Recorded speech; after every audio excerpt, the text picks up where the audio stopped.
सुप्रभात। बेटा दूसरी कविता हमारी पतंग है जो आलोक धनवा की है, इस सिलेबस से हटा दी गई है।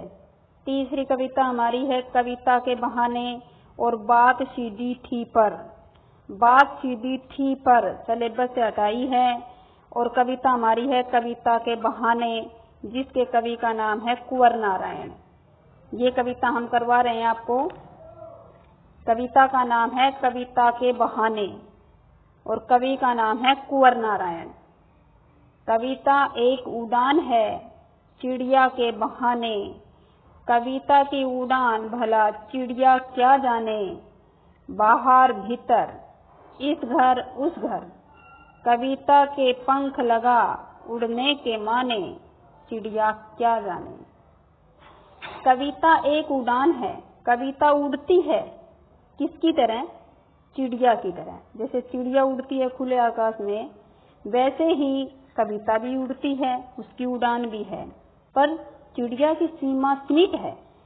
कविता की उड़ान भला चिड़िया क्या जाने, चिड़िया नहीं पहचान सकती कविता की उड़ान कितनी है। अर्थात कविता की उड़ान ज्यादा तेज है, चिड़िया कितनी नहीं है। चिड़िया है वो बाहर भीतर, बाहर उड़ती है, भीतर उड़ती है, इस घर उड़ती है, उस घर उड़ती है। तो चिड़िया तो कहाँ कहाँ उड़ती है? बाहर उड़ती है, अंदर उड़ती है, इस घर में उड़ लेती है, बाहर उड़ लेती है। कविता के पंख लगा उड़ने के माने, पर कविता तो चिड़िया के पंख लगाकर पता नहीं कहाँ कहाँ उड़ती है। अगर एक बार कविता लिख लेते हैं, जो कविता अच्छी होती है उसको बार बार लोग पढ़ते हैं, उसकी खूबियों को देखते हैं और पता नहीं वो कहाँ कहाँ चली जाती है। तो चिड़िया की उड़ान से भी ज्यादा बढ़िया उड़ान, ज्यादा तेज उड़ान किसकी बताया है? कविता की उड़ान को बताया है। चिड़िया क्या जाने, अर्थात चिड़िया इसके बारे में क्या जाने। कविता की उड़ान ज्यादा तेज है, इसके बारे में चिड़िया नहीं जान सकती। इसकी हिंदी दोबारा सुनिए। पहले इसका प्रश्न सुने। प्रस्तुत पद्यांश हमारी हिंदी की पाठ्य पुस्तक आरो बाग 2 के सुकवि कुंवर नारायण द्वारा रचित है। कविता के बहाने नामक कविता से लिया गया है।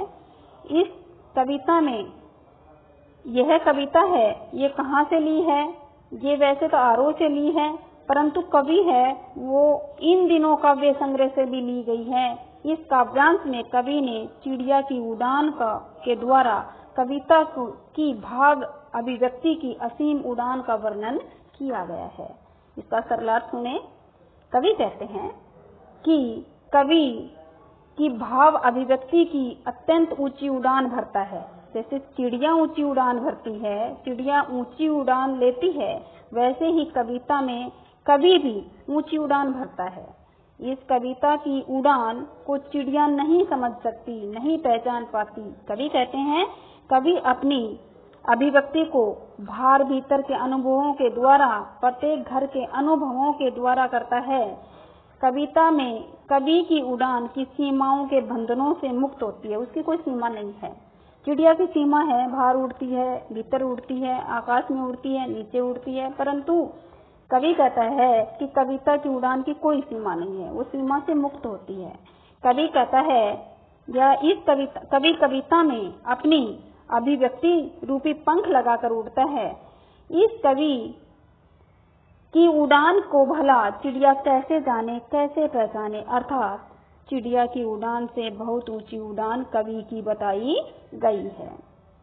हमारा दूसरा पैरा है कविता एक खिलना है फूलों के बहाने। पहले चिड़िया के बहाने बताया गया था, अब कैसे ये हमारी कविता है वो कैसे खिलती है? वो फूलों की तरह, फूलों के बहाने से खिली है। फूलों के बहाने कविता का खिलना भला फूल क्या जाने। कवि कहता है कि कविता कैसे खिलती है, कैसे महकती है, उसके बारे में भला फूल क्या जाने, क्या पहचाने।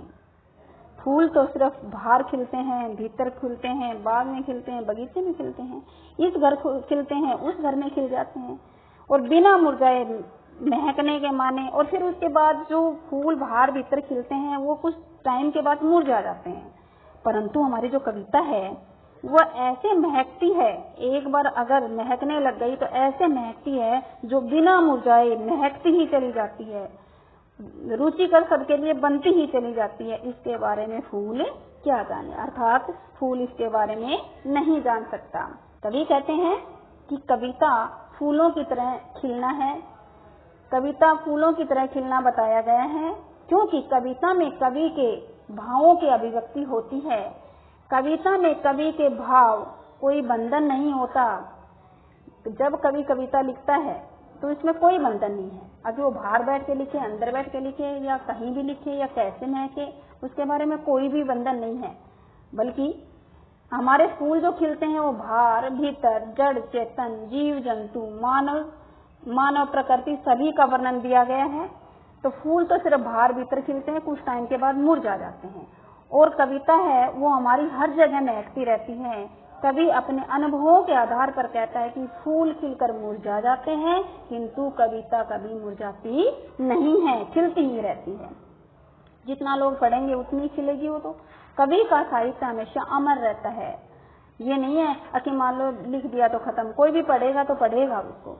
फूल कवि की कविता की इस सच्चाई को जानने में असमर्थ है और फूल इसकी महक के बारे में क्या जाने, अर्थात फूल इसके कविता के महकने के बारे में नहीं समझ सकता। किंतु कविता स्थायी होती है, वो एक बार लिख दी तो लिख दी।